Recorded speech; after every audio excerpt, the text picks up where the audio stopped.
Bapak Ibu kekasih dalam Tuhan,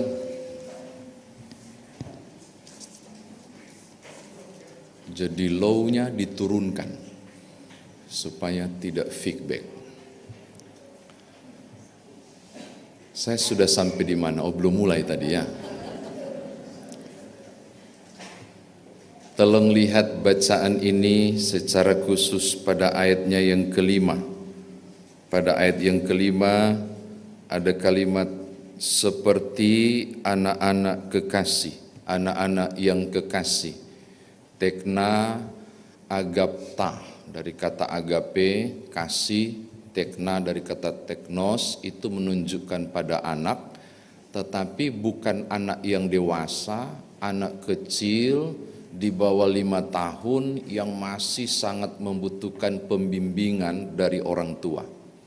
Saya tertarik mau angkat ini dulu kepada Bapak Ibu ketika Paulus menyapa jemaat Efesus itu dengan sebutan tekna atau teknos tadi, anak-anak kecil. Ada dua kemungkinan, bahwa barangkali mereka belum dewasa secara iman, atau juga barangkali mereka memang masih butuh pembimbingan. Kemungkinan besar jemaat di Efesus ini adalah jemaat yang baru saja percaya dan gampang sekali diombang-ambingkan, sehingga penggunaan kata tekna itu menunjuk pada relasi yang sangat dekat antara Paulus sebagai orang tua rohani, tetapi juga umat Tuhan pada waktu itu yang butuh dibimbing. Ini yang pertama. Tetapi juga, tolong lihat ayat 5, saya baca secara utuh ya, saya menggunakan terjemahan baru edisi pertama. Kemungkinan besar semua sama kita, sebagian besar menggunakan itu. Sebab itu, jadilah penurut-penurut Allah seperti anak-anak yang kekasih. Bisa juga anak-anak kekasih ini menunjuk pada yang di atas itu Bapa, lalu di bawah ini adalah anak-anak. Jadi ada dua kemungkinan Bapak Ibu penggunaan tekna di sini. Paulus mau sapa mereka sebagai anak-anak yang masih butuh perhatian, yang gampang diombang-ambingkan, atau sebutan anak menunjuk pada relasi antara orang percaya dengan yang di atas. Tolong buka pasal 1 ayat 5, Efesus. Efesus pasal 1 ayat 5. Saya baca ya, Efesus pasal 1 ayat 5. Dalam kasih Ia telah menentukan kita dari semula oleh Yesus Kristus untuk menjadi anak-anaknya sesuai dengan kerelaan kehendaknya. Oleh Yesus Kristus, Efesus disebut bukan ciptaan. Oleh Yesus Kristus, Efesus tidak lagi disebut sekedar umat, tapi oleh Yesus Kristus, Efesus yang percaya pada Yesus Kristus disebut anak-anak Allah. Kemungkinan besar pada posisi relasi antara anak-anak dengan bapaknya. Oke, ada dua kemungkinan. Hubungan antara bapak di atas dengan kita anak-anak. Apa hubungan itu? Bapak Ibu, sebab itu jadilah penurut-penurut Allah. Kalau pakai terjemahan penurut-penurut Allah, terkesan itu berarti dengar-dengaran. Tapi rupanya bukan arti penurut dengar-dengaran sebenarnya.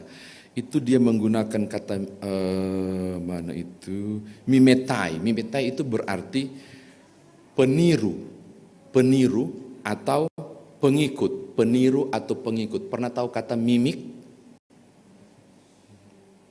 Dia bercermin lalu memperagakan mimik muka yang sedih, meniru muka yang sedih. Maka kalau kata jadilah peniru-peniru Allah, bukan penurut, peniru-peniru Allah, atau jadilah pengikut-pengikut Allah, maksudnya begini. Ini loh role modelnya. Ini loh model yang kau sembah. Tuhanmu model begini, kekudusan bla bla bla, maka saya mimei, aku mimik, aku mengikuti gayanya. Jadi bukan penurut dalam berarti dengar-dengaran, bukan, lemah sekali. Tapi justru sebagaimana model Tuhanku, demikian juga modelnya aku. Gitu maksudnya. Sebab buah jatuh tidak jauh dari pohonnya. Kecuali jatuh ke jurang pasti jauh. Tapi buah itu selalu jatuh tidak jauh dari pohonnya. Kelakuan dan perilaku bapaknya atau orang tua selalu turun pada anaknya.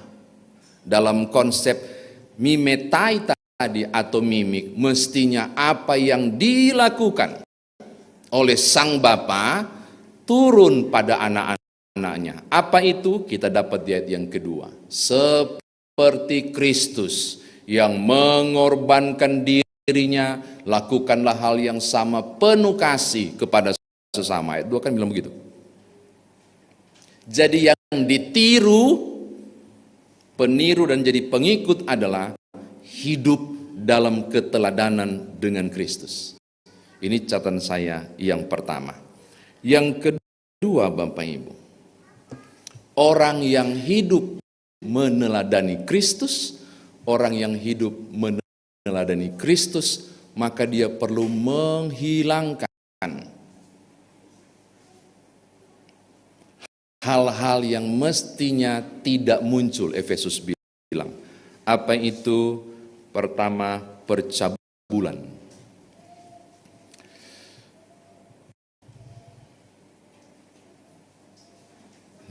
Ini tidak bicara soal, ini ada anak-anak lagi agak susah ya.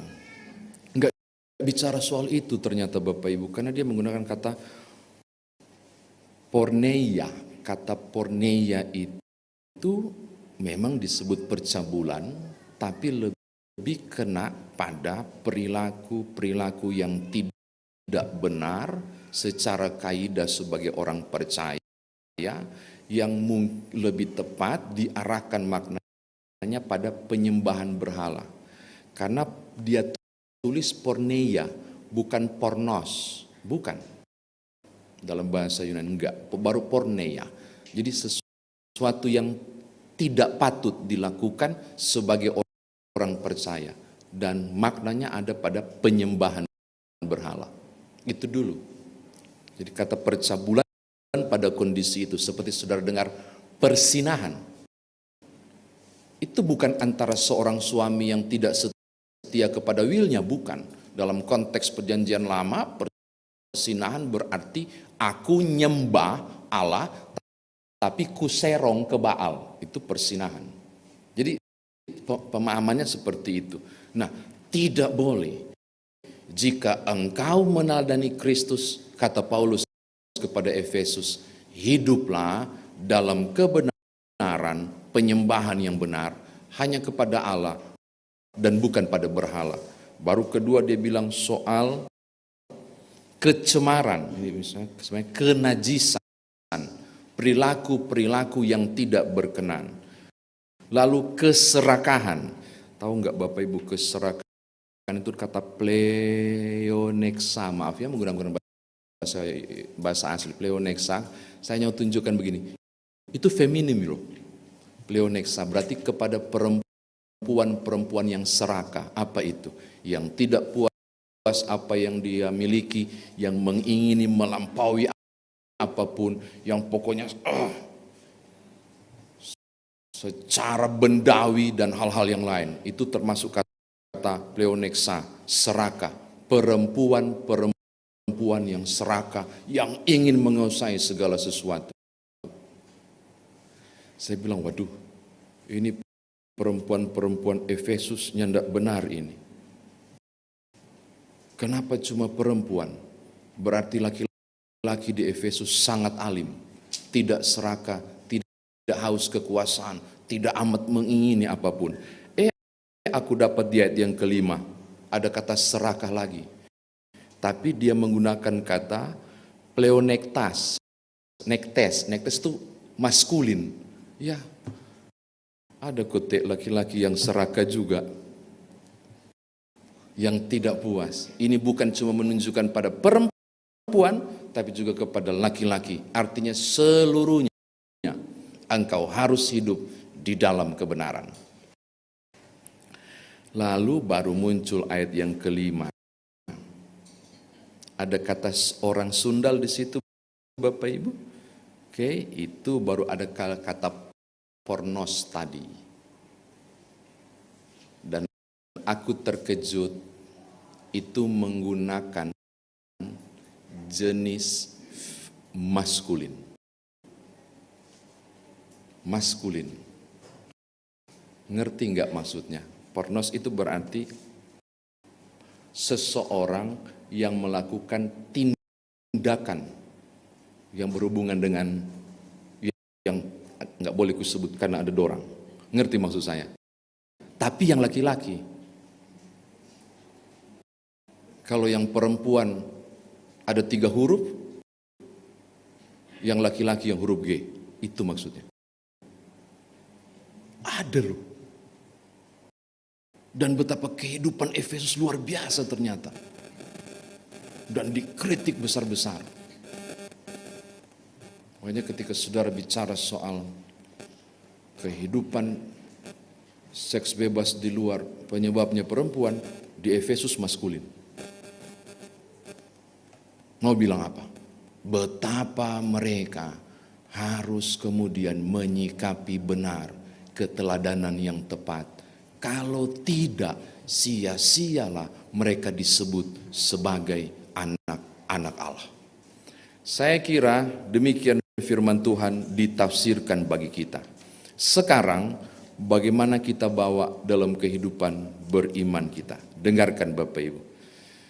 Ini loh modelnya juru selamatmu, maka mestinya dia itu menjadi mimetai. Kita menjadi menuruti dia jadi cermin, dia jadi role model, dia jadi pola, dan saya harus mengikutinya.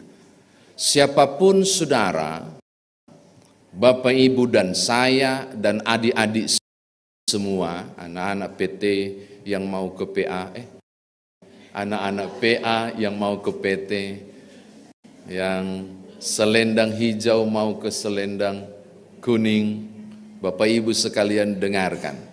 Engkau hanya layak disebut sebagai anak-anak Allah, Efesus 1 ayat 5. Hanya mungkin jadi bagian saudara dan saya kalau benar-benar kita mengikuti pola, memenuhi syarat sebagai pribadi yang disebut sebagai anak-anak Allah. Kalau di tema SBU kan gaya hidup murid Yesus, enggak.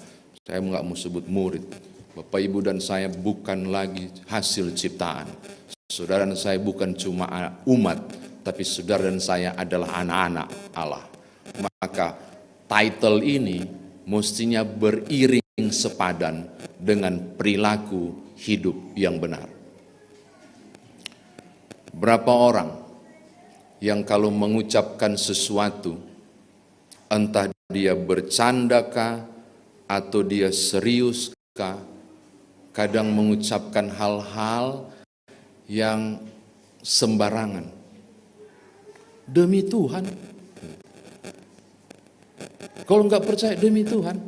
Atau ada yang supaya diterima di kelompok tertentu, sukanya bercanda, tapi canda-candanya itu justru ke hal-hal yang negatif. Tolong lihat ayat yang keempat.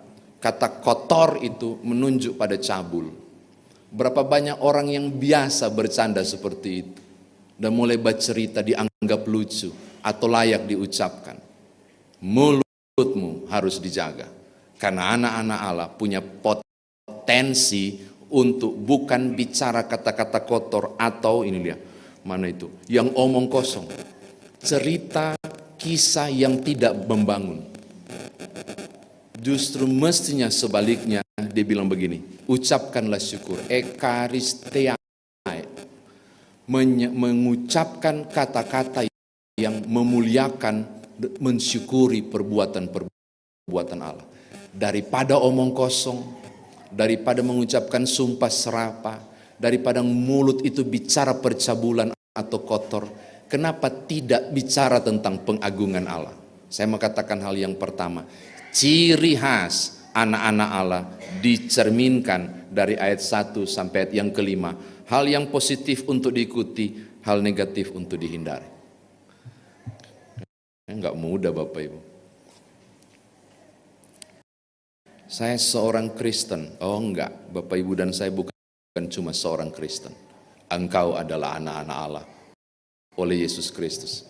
Tapi kalau perilaku hidup yang benar, engkau menghinakan Bapakmu.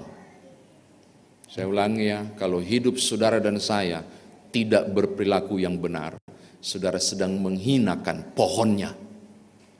Karena buah itu jatuh tidak jauh dari pohonnya. Kalau buah itu kurang ajar, berarti pohonnya kurang ajar. Hati-hati. Maka perilaku hidup saudara dan saya, harus dalam kekudusan. Untuk menggambarkan kekudusan Bapamu. Amin. Aminnya enggak kencang, ragu-ragu mau laksanakan. Berat, karena status saudara dan saya adalah anak-anak Allah. Hal yang kedua, Bapak Ibu. Keteladanan sangat penting. Makanya role modelnya adalah Kristus. Menjadi teladan yang sungguh-sungguh. Maka saya katakan juga hal ini. Soalnya tadi baru dikasih tahu, jadi khotbahnya dimiringkan sedikit.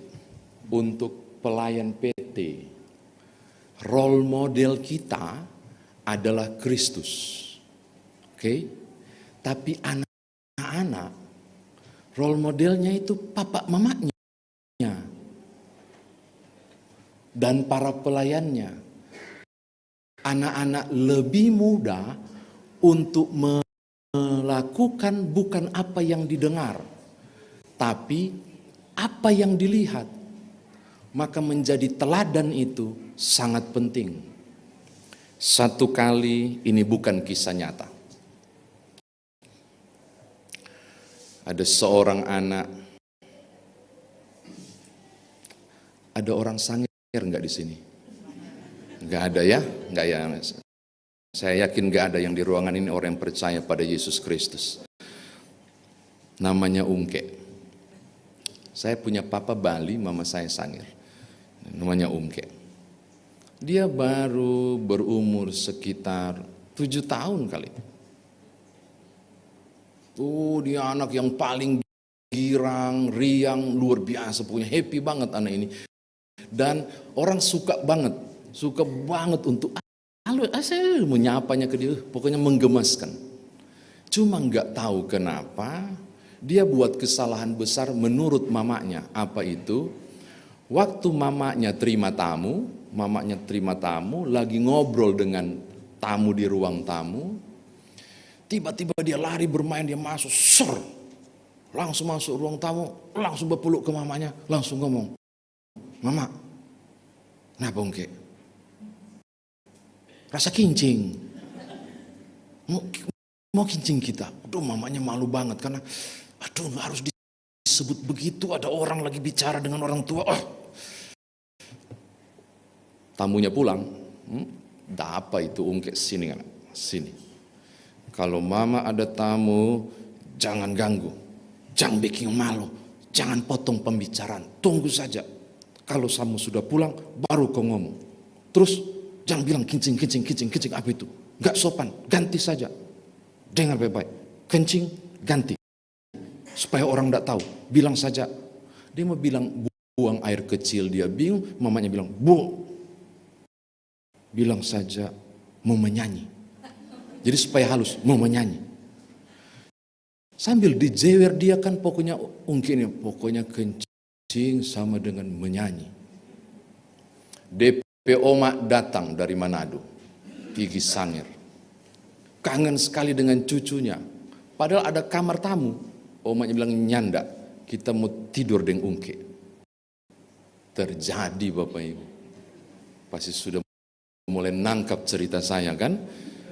Sementara tidur tiba-tiba Oma dikasih bangun. "Oma, bangun, Oma. Bangun." Omanya langsung kaget. "Kenapa Ungke?" "Oma mau menyanyi." Omanya yang gak ngerti persoalan menyanyi. Malam-malam begini menyanyi. Besok pagi saja. Jangan menyanyi sekarang. Nanti tetangga terbangun. Tidur saja. Tidur dia. Dia anak penurut. Bapak Ibu penurut. Penurut banget. Enggak lama dibangunkan lagi. nggak tahan, mau menyanyi dengan ekspresi sudah nggak tahan lu, mau menyanyi. Omaknya yang naik darat, so bilang pangana menyanyi besok pagi. Kalau nggak menyanyi sekarang, mama pasti terbangun, papa mau terbangun, kau malah tidur dia. Tapi sementara keasikan tidur, omanya kebangun dengan suara tangisan si Ungke ini di pojok situ. Kasihan omaknya lang, kenapa? Omak sih, aku mau menyanyi nggak tahan, nggak dikasih. Ya ampun, oma-oma yang suka manjain cucu, kasihan kan? Aduh kasihan. Jadi ngana so ingin menyanyi, iyo sonya ndak tahan. Begini Judang Ungke, ngana boleh menyanyi, tapi jangan keras-keras. Nanti mama papa dan tetangga tahu. Nah supaya dorangnya ndak dengar menyanyi jadi omak petalingan tampias. Tangkap maksud saya? Penting keteladanan. Ketika warna hijau ini mau dialihkan ke warna kuning dari Pelkat PA ke PT, saudara punya tugas berat untuk buat anak ini benar-benar seperti bapaknya, dan itu terjadi melalui keteladanan, entah orang tuanya, entah pelayannya. Pelayan PA-nya yang mana? Enggak ada yang muda. Oh ada. Enggak muda. Itu menjadi bagian penting bagi Bapak Ibu Saudara. Terakhir saya mau tutup. Keluar dari gedung gereja ini dengan kepala yang ditegakkan, tanamkan di diri saya oleh Yesus Kristus menjadi anak-anak Allah. Maka biar orang di luar sana tahu siapakah Allah, dia bisa melihat dari saya. Karena buah jatuh tidak jauh dari pohonnya. Perilakuku yang benar mencerminkan tentang Bapakku yang benar. Amin. Tuhan berkati Bapak Ibu. Haleluya. Amin.